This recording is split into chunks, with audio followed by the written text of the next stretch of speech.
Hello YouTube world, my name is Nicholas Montez, and you're watching my YouTube channel, Nick Montez. Now, if you guys were back in my, when my channel first started, and you saw a video that was called MCU Movies I Want to Make Part 1.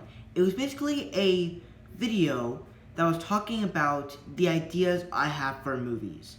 And if I ever become a part of Marvel, I will make those films, and, yeah.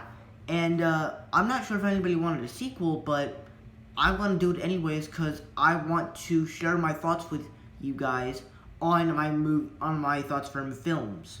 So this is the sequel. So this video is called MCU Movies I Want to Make Part 2. So like I did with the last video, I'm gonna do 6 videos. I mean, not 6 videos. 6 movies that I have right now, and then we'll save the others for the next time we do this. But with that said, let's get started. So the first film I have on my list is Iron Man: Return of Extremis.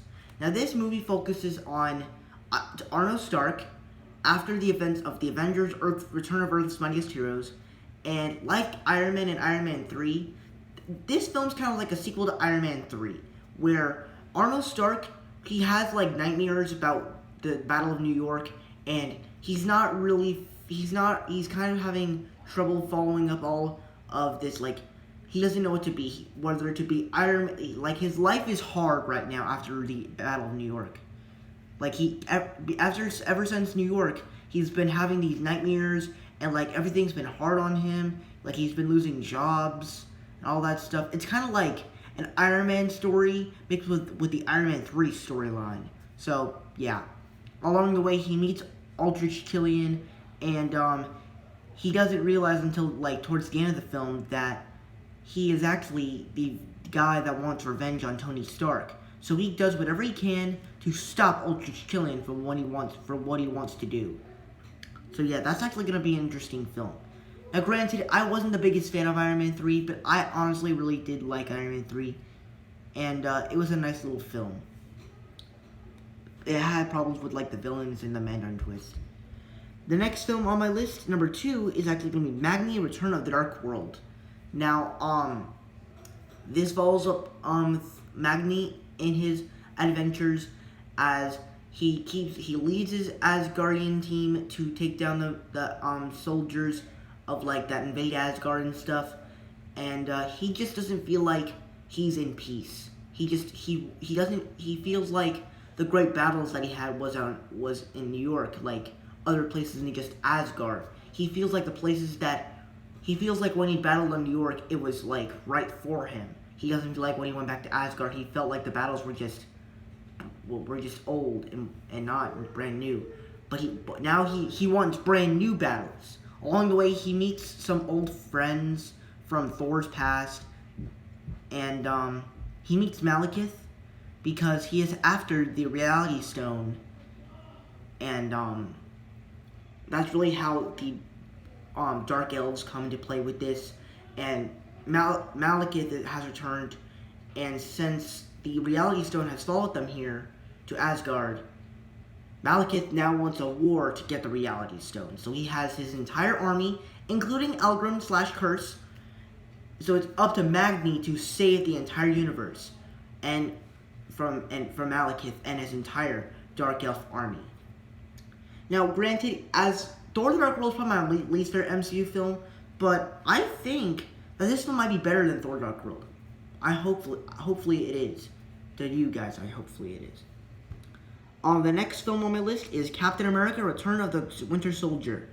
Now, this is another follow-up to the Avengers: Return of Earth's Mightiest Heroes, where Captain America is where James Rogers is trying to get used to the world, where he continues to try to get used to the 21st century. He explores things every day, where like in the first Winter Soldier, he battles ships. He's working for S.H.I.E.L.D. now, but then when he discovers about Alexander Pierce and this Hydra crew, he has to do whatever it takes and create an army to go stop them, and it's probably gonna be great. Hopefully it's great. Then we have Guardians of the Galaxy: Return of the Galaxy's Unlikely Heroes. Now this film will focus on the Guardians of the Galaxy's kids. It will basically be about a story when the Guardians of the Galaxy, they're kind of old now, like the original ones. And each character has their own kid. Star-Lord and Gamora from the past, now has a kid. They both have a kid. Well, I mean, they have two kids. One is Jason, Quill, and Gamora's daughter. And then, of course, you have Arthur the Destroyer, Groot's son, and then Rocket's son. And they're not really heroes anymore because they kind of retired because they had kids now. But then along the way, Ronan returns, and Ronan technically kills the Guardians of the Galaxy, and it's up to Guardians of the Galaxy's kids to save the entire universe from Ronan's return and his destruction. Next up, we have the Avengers: Return of Ultron. Now this is when the Avengers have to assemble again to battle Strucker. Plus, they have to defeat Ultron as well. So it's not really gonna be like at the beginning when they first assemble, like in Avengers: Age of Ultron, where they just like assemble and take out the Hydra base. It's nothing gonna be like that. It's like they're all separate, so they have to be assembled in the way they have to be. And the final film on this list is a film called Ant-Girl. This will focus on the daughter of Scott Lang, Cassie Lang. Well, of course, now she's an adult. We could finally put her as the superhero side and make her own film. Basically, what that means is Hank Pym and Janet Van Dyne train her to go after what's that guy's name from? Darren Cross, to stop him from making this entire Yellow Jacket army from destroying the whole world. So plus you get a great cast with Michael Pena, Michael Douglas. Hopefully Michael Douglas and Michelle Pfeiffer will be alive at this point when I create this movie. Don't know when it's going to be released, but I don't know when any of these movies are going to be released. But hopefully they will be alive still. So thank you guys so much for watching. I hope you enjoyed. Don't forget to like, comment, and subscribe.